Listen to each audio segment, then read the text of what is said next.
Have you ever looked into the eyes of someone you love and realized they've been planning your destruction?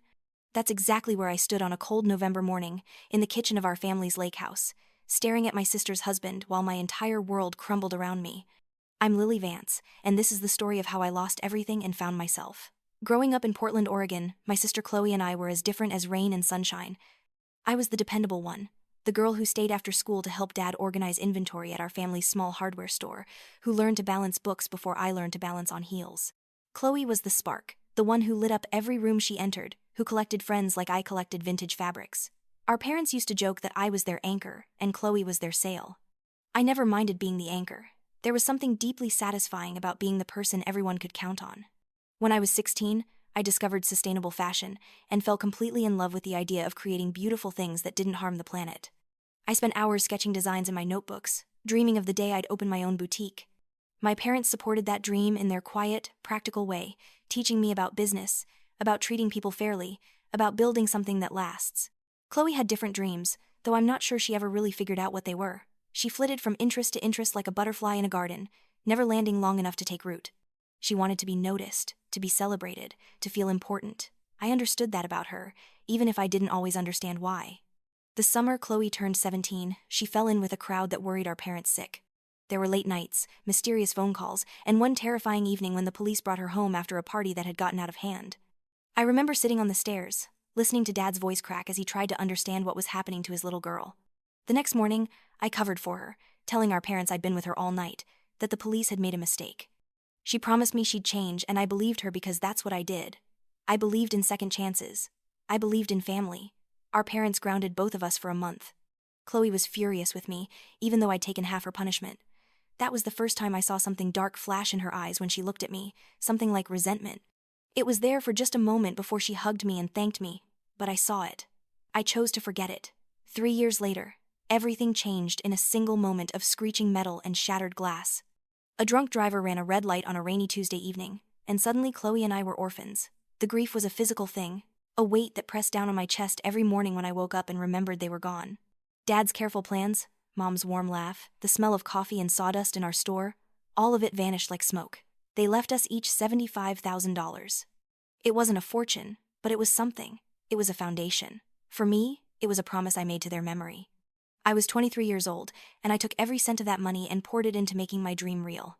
I found a small storefront in Northwest Portland, negotiated the lease myself, and spent 3 months transforming it into Eleanor's Threads, a sustainable fashion boutique that sold carefully curated vintage pieces and clothing from ethical designers. I named it after our grandmother, Eleanor, who taught me to sew. Every stitch I put into that store was a stitch of love, of memory, of determination to build something that would have made my parents proud. I worked 16-hour days. I learned about inventory systems and social media marketing and customer service. I made mistakes and fixed them. I found a business partner, Daniel, who shared my vision and my work ethic. Slowly, painfully, beautifully, the store began to thrive. Chloe took her inheritance and bought a bright red BMW. She told me she needed something that made her feel alive again, something that reminded her that life goes on. I bit my tongue and didn't point out that the car cost nearly her entire inheritance. I didn't mention that she'd dropped out of college after 1 semester, or that she was working part-time at a salon, barely making enough to cover her rent. She was grieving in her own way, I told myself. She needed time. But time wasn't what Chloe found. 2 years after our parents died, she went on an impulsive trip to Las Vegas with some friends and came back engaged to a man none of us had ever met. Marcus Thorne was handsome in that calculated way that makes you trust him before you should. He had perfectly styled dark hair touched with gray at the temples, expensive suits that looked effortless, and a smile that made you feel like you were the most important person in the room. He told us he was a professional poker player, though he preferred the term gaming consultant. He spoke about odds and psychology and reading people like they were chess pieces. I didn't trust him from the moment we met. There was something too smooth about the way he moved through the world, like a shark gliding through dark water. When he shook my hand at their engagement dinner, his grip was just a little too firm, his eyes just a little too calculating as they assessed me. He asked about my store with apparent interest, but I could see him doing math behind his smile, figuring out what I was worth. The wedding was obscenely expensive. Chloe showed me the invoices with a kind of desperate pride, and my stomach dropped when I saw the numbers. She'd taken out loans, she'd maxed out credit cards. Marcus had insisted on making it spectacular, she told me, because their love deserved to be celebrated properly. When I gently suggested that maybe they should scale back, save some money for their future, Marcus overheard and laughed. "That's adorable, Lily. he said, putting his arm around Chloe in a way that looked affectionate but felt possessive. You're still thinking like a shopkeeper. Real wealth isn't about saving pennies. It's about making bold moves and living the life you deserve. I wanted to argue that I wasn't a shopkeeper, I was a business owner, and that there was nothing small about building something sustainable and real. But Chloe was looking at him with such adoration, such desperate hope that this man would fill the void our parents had left, that I stayed silent. That was my mistake. The first of many. The wedding was everything Marcus had promised. A lavish affair at a trendy downtown venue with more flowers than I'd ever seen in one place, and a guest list full of people Chloe barely knew. I was her maid of honor, standing beside her in a dress that cost more than I usually spent on inventory for an entire month, watching her marry a man who made my skin crawl. During the reception, Marcus gave a toast that included a joke about my charming little shop and how it was nice that I had such a sweet hobby. People laughed. Chloe laughed. I smiled and felt something harden in my chest. After the wedding, Chloe changed. It was subtle at first. She stopped calling me as often. When we did talk, she was distracted, her answers short and careful. She stopped posting on social media, except for carefully curated photos of her life with Marcus, all expensive restaurants and weekend getaways. When I invited her to lunch, she always had to check with Marcus first. When I asked her how she was really doing, she assured me everything was perfect, but her smile never quite reached her eyes. At family gatherings, Marcus dominated every conversation. He had opinions about everything and dismissed anyone who disagreed with him. He was particularly dismissive of me. At Thanksgiving dinner at Aunt Carol's house, he spent 10 minutes explaining to me why small business owners were economically inefficient and how real entrepreneurs thought bigger. When I tried to argue that sustainable, community-based businesses were actually the backbone of healthy local economies, he cut me off. That's cute, Lily, but let's be honest.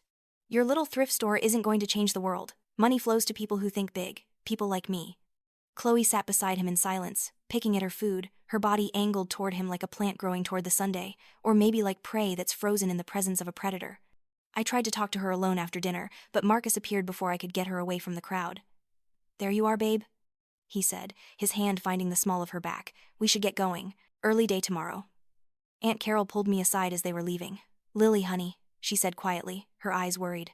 "Have you noticed how different Chloe is around him? How she always looks to him before she speaks?" I had noticed. I'd been trying not to notice. "She's just adjusting to married life," I said, but the words felt hollow. "Maybe," Aunt Carol said, "but keep an eye on her. Something about that man makes me uneasy."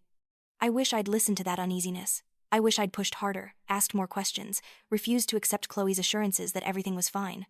But I was busy with my own life, with my own dreams. Eleanor's Threads was doing better than I'd ever imagined. We'd built a loyal customer base, and I was starting to think about expansion. I'd found a perfect location for a second store, a beautiful space in the Pearl District with high ceilings and natural light that would be ideal for showcasing our collections. The expansion required a loan, and after months of meetings with banks and careful financial planning, I'd been approved for $120,000. The money hit my account on a Friday afternoon, and I felt like I was floating. This was it. This was the moment when my little shop became something more, when I proved that you could build something meaningful and successful without compromising your values. That weekend was our annual family gathering at the lake house, a tradition our parents had started when Chloe and I were children. The house sat on the shore of Oswego Lake, a rambling cedar structure with a wide porch and a dock that stretched out over the water. It was full of memories of summer days and board games and the smell of Mom's blackberry cobbler. It was one of the few places where I still felt connected to my parents, where I could almost hear their voices in the creaking of the old floors. I was so excited about the loan approval that I told everyone at dinner the first night. Uncle Robert opened a bottle of champagne. Aunt Carol hugged me so hard I could barely breathe. Even Chloe seemed genuinely happy for me, her eyes bright in a way they hadn't been in months. I showed them the photos of the new space on my phone, talked about my plans for the layout, the grand opening I was planning for spring. Marcus asked careful questions about the loan. How much had I borrowed? Which bank? When had the money been disbursed? What was my timeline for signing the lease? I thought he was finally taking an interest in my work, finally respecting what I'd built. I answered every question, proud and unguarded, not seeing the trap being laid. That night, I worked late in my room on my laptop, updating spreadsheets and emailing my contractor about the renovation timeline. Around 11, I finally closed my computer and went to take a shower.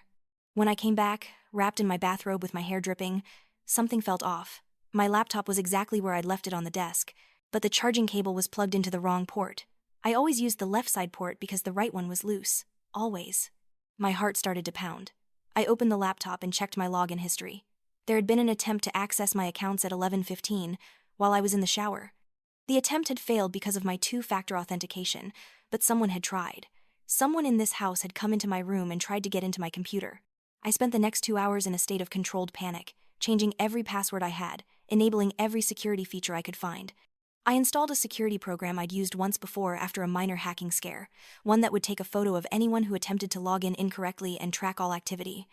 I barely slept, every creak of the old house making me jump. The next morning, I came downstairs trying to act normal, trying to convince myself I was being paranoid. Maybe I'd plugged in the cable wrong and forgotten. Maybe the login attempt was some kind of bot or a glitch. Maybe I was losing my mind. Then my phone rang. It was Daniel, and he sounded terrified. "Lily, something's wrong. The payment to the fabric supplier bounced. The bank is saying insufficient funds, but that's impossible. We just got the loan." I pulled up my banking app with shaking hands. My personal checking account showed a balance of $12. My savings account was empty. My business account was empty. $120,000. Gone. Every penny I had in the world. Vanished. I must have made a sound because everyone in the kitchen stopped talking and turned to look at me. My face was numb. My hands were shaking so hard I nearly dropped my phone. "My money," I said, and my voice sounded like it was coming from very far away. "All of it. It's gone." Chloe went pale and looked down at her coffee cup. Marcus took a slow sip of his coffee, his expression carefully neutral. Aunt Carol gasped. Uncle Robert stood up. "What do you mean gone?" Uncle Robert demanded. I called the bank right there, my hands trembling so hard I could barely dial. I put it on speaker because I couldn't hold the phone steady. The representative confirmed what I already knew. Between 11:42 last night and 4:15 this morning, multiple transfers had been executed from all of my accounts. The money had been moved to several different accounts in a complex series of transactions designed to obscure the trail. Every security question had been answered correctly. Every password had been entered correctly. From the bank's perspective, I had made these transfers myself. The silence in the kitchen was suffocating. I looked up and found myself staring directly at Marcus. He was the only person who looked completely calm. "Marcus," I said, my voice shaking with rage and terror and disbelief.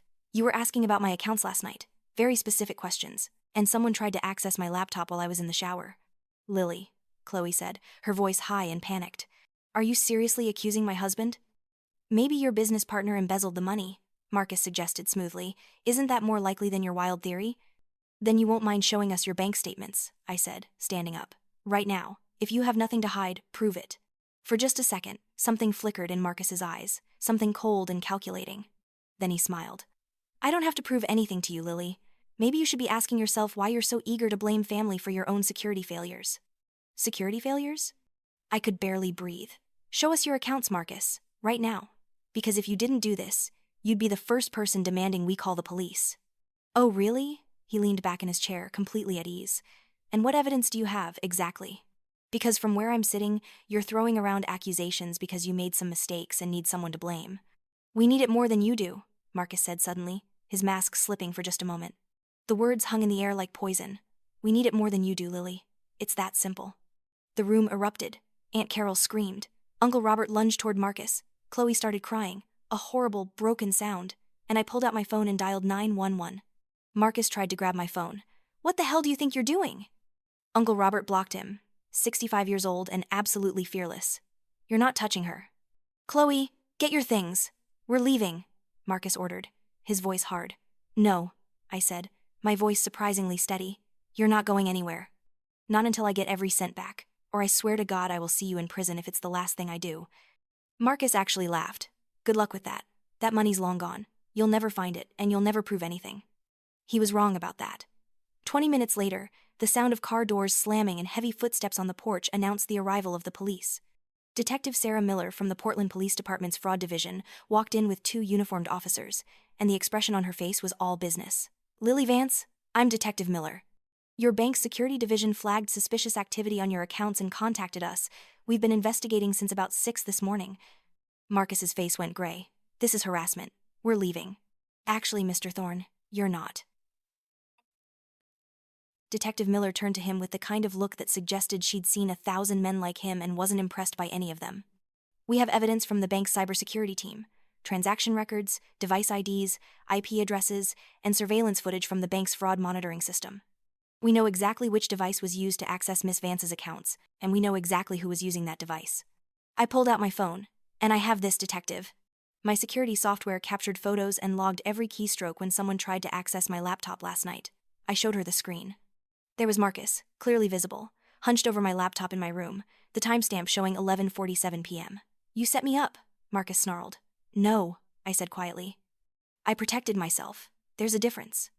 They arrested him right there in the kitchen, handcuffs clicking shut around his wrists, while he alternated between threats and excuses. Chloe stood frozen, tears streaming down her face, not moving to help him or defend him or even say goodbye. As they let him out, he turned to Chloe. "You think you're safe? You think you're anything without me? You're nothing. You hear me? Nothing." And that's when my sister, my broken, manipulated, beautiful sister, found her voice. "I was nothing to you," she said, her voice shaking but growing stronger with each word. "But without you, I can finally figure out who I really am." Detective Miller stayed behind to take our statements and explain what would happen next. With the evidence I'd gathered and the bank's security records, the case against Marcus was solid. He'd be charged with fraud, identity theft, and several other crimes that carried significant prison time. More importantly, the bank would be able to recover most of the money. Between their fraud protection and my documentation, I'd get back about 97% of what was stolen, with insurance covering the rest. I should have felt relieved. Triumphant, even. Instead, I felt hollow. I looked at Chloe, who was sitting at the kitchen table with her head in her hands, and I felt a complicated mix of anger and pity and love that I couldn't begin to untangle. "Why?" I asked her quietly after the police left. "Why did you let him do this?" "I didn't know," she whispered. "I swear to God, Lily, I didn't know he was going to steal from you. But I knew he was bad. I've known for months. And I stayed anyway because I was too scared and too ashamed to admit I'd made such a horrible mistake." "He hurt you," I said. It wasn't a question. She nodded, still not looking at me. "Not physically. But he made me feel so small. So worthless. Like I should be grateful he even wanted me. And I believed him. I let myself believe him because it was easier than facing the truth." We sat in silence for a long time. Finally, I said, "You can't go back to him. Even after he gets out, you can't." "I know." She looked up at me, and her eyes were red and swollen but clearer than they'd been in years. "Can I stay with you just for a little while? I need to figure out who I am without him. Without anyone telling me who I should be." I wanted to say no. I wanted to protect myself from any more hurt, any more betrayal. But she was still my sister. She was still the girl who used to sneak into my room during thunderstorms, who used to laugh at my terrible jokes, who used to believe I could do anything. "Yes," I said. "But we're doing this my way. You're filing for divorce. You're going back to school or finding a career you actually care about. And you're going to therapy. Chloe. Real therapy with someone who specializes in abusive relationships." "Okay," she said simply. "Whatever it takes." The next month was a blur of lawyers and insurance claims and police statements. Marcus pled guilty to avoid a trial, probably because his lawyer explained that the evidence against him was overwhelming. He got 8 years in prison, with the possibility of parole after 5 if he kept his nose clean. The assistant district attorney told me that was actually a pretty stiff sentence for a first-time offender, but that the judge had been particularly offended by the violation of family trust. I got my money back, almost all of it, and signed the lease on the new store space, but somehow the triumph felt muted. I'd learned something important about trust and vulnerability and the cost of giving people the benefit of the doubt when your instincts are screaming at you to be careful. Chloe moved into my guest room and started putting her life back together piece by piece. She enrolled in community college to finish her degree. She got a job at a bakery and discovered that she loved baking, that she'd always loved it but had somehow convinced herself it wasn't impressive enough to pursue. She went to therapy twice a week and slowly, painfully, started to understand how Marcus had manipulated her, how he'd used her grief and insecurity against her. One night, about 2 months after Marcus's arrest, Chloe and I were cooking dinner together, something we hadn't done since before our parents died. We were making Mom's recipe for chicken pot pie, the one that required hand-rolling the crust and took hours but was absolutely worth it. I was chopping vegetables while Chloe worked the dough, and for a moment it felt like we'd traveled back in time to when we were kids in our parents' kitchen, when the biggest problem in our lives was whether we'd get to stay up late on Saturday. "You were brave," Chloe said suddenly, not looking up from the dough. "The way you protected what you built, the way you didn't let him destroy you. I want to be that brave. I want to be brave enough to build something of my own." I put down the knife and went to hug her, both of us crying into each other's shoulders, the way we had the day our parents died. But this time, the tears felt different. Like grief, yes, but also like relief, like the beginning of something new. "You're already brave," I told her. "You're here. You chose to leave him. You chose yourself. That's the bravest thing you could have done."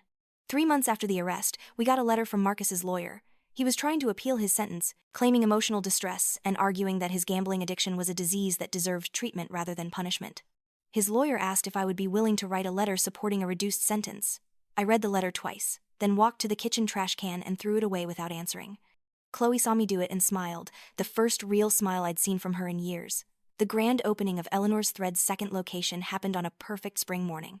The store looked beautiful, filled with light and carefully curated pieces and the energy of something new being born. Chloe was there, and Aunt Carol and Uncle Robert and Daniel, and dozens of customers who'd been following our journey on social media. I gave a short speech about sustainable fashion and community and building things that last, and I didn't mention Marcus once. He didn't deserve space in this moment. That evening, after the store closed and we'd cleaned up the last of the champagne glasses and recycled packaging, Chloe and I drove to the lake house. We hadn't been back since that terrible weekend, and I wasn't sure we'd ever want to go back. But Aunt Carol had convinced us that we needed to reclaim that space, to fill it with new memories instead of letting it be haunted by Marcus's betrayal. We spent the weekend painting the kitchen, replacing the old curtains, planting flowers in the boxes on the porch. We cleaned out the boathouse and took the old canoe out on the water, something we hadn't done since high school. We cooked elaborate meals and ate them on the porch while the sun set over the lake, and we talked about everything and nothing, rebuilding our relationship one conversation at a time. On Sunday evening, as we sat on the dock watching the stars come out, Chloe said, "I'm sorry. I know I've said it before, but I need to say it again. I'm sorry I let him into our lives. I'm sorry I almost let him destroy what you built. I'm sorry I wasn't strong enough to protect you." "You were trying to survive," I said, "and you did. You got out. That's what matters." Still, she was quiet for a moment, trailing her fingers in the water. "I'm going to spend the rest of my life making sure you know you can count on me. I want to be the sister you deserve." "You already are," I told her, and I meant it. Now, 6 months later, my life looks nothing like I imagined it would. Eleanor's Threads has 2 thriving locations, and we're already talking about a third. Chloe is finishing her associate degree in culinary arts and working as an assistant pastry chef at a restaurant downtown. She's dating a kind, quiet man who makes her laugh and treats her with respect, and she's taking it slow, learning to trust herself before she trusts anyone else. Marcus is in prison, and I don't think about him often. When I do, I don't feel anger anymore. I feel something more like pity for a man who was so empty inside that he had to steal from others to feel full. His appeal was denied. He won't be eligible for parole for at least 4 more years, and even then, he'll have to prove he's been rehabilitated. I hope he does the work. I hope he becomes a better person. But I don't need to see it happen. His redemption isn't my responsibility. What I've learned from all of this is that family isn't just about blood. It's about showing up, about protecting each other, about being honest, even when honesty is painful. It's about setting boundaries and respecting those boundaries, even when it's hard. It's about knowing that love doesn't mean accepting abuse, and that walking away from someone who hurts you doesn't make you a bad person. It makes you brave. I've also learned that I'm stronger than I knew. When everything was taken from me, when I was staring at empty bank accounts and the ruins of my dreams, I didn't give up. I fought back. I protected myself, and I protected what I'd built, and I refused to let someone else's cruelty define my future. That's a kind of power I didn't know I had. Chloe and I have a tradition now. Every Sunday morning, we meet at the lake house, even if it's just for a few hours. We cook breakfast together, we walk around the lake, we sit on the porch and talk about our weeks. We're rebuilding our relationship slowly, carefully, with the kind of attention you'd give to something precious and slightly damaged. Some weeks are easier than others. Some weeks we argue or cry or sit in uncomfortable silence, but we keep showing up, we keep trying, we keep choosing each other. Last week, Chloe told me she's thinking about opening her own bakery someday. Something small, she said. Something sustainable and community-focused, like what you did with Eleanor's Threads. I want to build something that matters. I told her I thought that was a beautiful idea. I told her I'd help her any way I could, with business plans and loan applications and all the boring practical things I'd learned the hard way. I told her I believed in her, and as I said it, I realized something important. I'm not angry anymore. I'm not scared. I'm not looking over my shoulder waiting for the next betrayal. I'm just living my life, building my dreams, loving my sister, and protecting the things that matter most to me. That's what victory looks like. Not revenge, not vindication, just peace. Just the quiet strength of knowing who you are and refusing to let anyone take that away from you. If you've ever been betrayed by someone you loved, if you've ever had to make the painful decision to walk away from a toxic relationship, if you've ever stood up for yourself when it would have been easier to stay silent, I want you to know something. You're not alone. You're not weak. You're not broken. You're surviving, and survival takes a kind of courage most people never have to discover. And if you're still looking for that courage, still trying to find the strength to say enough is enough, borrow some of mine. Borrow some of Chloe's. Borrow some from every person who's ever had to choose themselves over someone who was supposed to love them. Because blood doesn't give anyone the right to destroy you. Love doesn't require you to accept abuse, and walking away from poison isn't betrayal. It's survival. It's self-respect. It's the bravest thing you'll ever do. We're rebuilding, Chloe and I, not just our relationship, but ourselves. We're learning who we are without parents to guide us, without partners to define us, without anyone's expectations but our own. It's harder than I thought it would be, and more rewarding than I ever imagined. Some days I still see Chloe looking sad, still carrying the weight of everything she went through. But more and more often, I see her smile. I hear her laugh the way she used to, free and genuine and full of joy. I watch her create beautiful things in the kitchen, watch her face light up when she talks about flavor combinations and pastry techniques, and the little bakery she dreams about opening. And I think about how close we came to losing this. How close Marcus came to destroying not just my business, but my relationship with my sister, my faith in family, my ability to trust. He wanted to break us, to prove that we were weak and easy marks, that he was smarter and stronger and more deserving of the money our parents left us. But he was wrong. We weren't weak. We were grieving, and there's a difference. Grief made us vulnerable, but it didn't make us breakable. And when it mattered most, when everything was on the line, we chose each other. Chloe chose honesty and healing over staying in a comfortable lie. I chose forgiveness and patience over righteous anger. We chose family, real family, the kind built on honesty and respect and genuine love. That's the story I want to tell. Not just the story of being betrayed and fighting back, though that's part of it, but the story of how we survived and rebuilt and became stronger, not despite what happened, but because of it. Because we learned what we were made of. Because we learned what real family looks like. The lake house is ours again now, filled with new memories and old love. The stores are thriving. Chloe is healing. And I'm standing here, 6 months after the worst day of my life, feeling more like myself than I have since my parents died.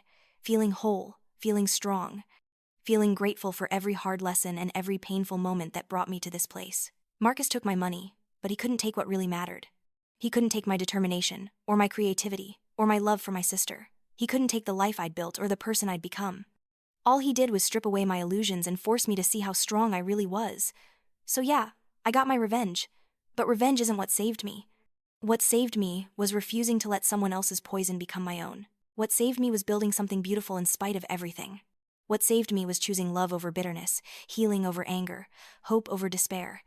And if you're reading this, if you're living through your own version of this story, I want you to know that you can do it too. You can survive. You can heal. You can build something beautiful from the ashes of what was taken from you. It won't be easy. Some days it will feel impossible. But you're stronger than you know, braver than you believe, and more resilient than you can imagine. Family isn't supposed to hurt you. Love isn't supposed to diminish you.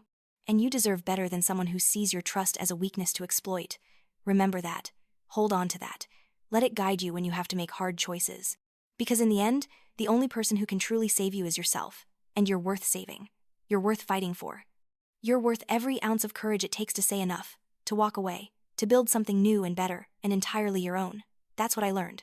That's what I want you to know. That's the truth that got me through the darkest times and brought me out into the light. You are enough. You are worth it. And you are so much stronger than anyone who tries to break you.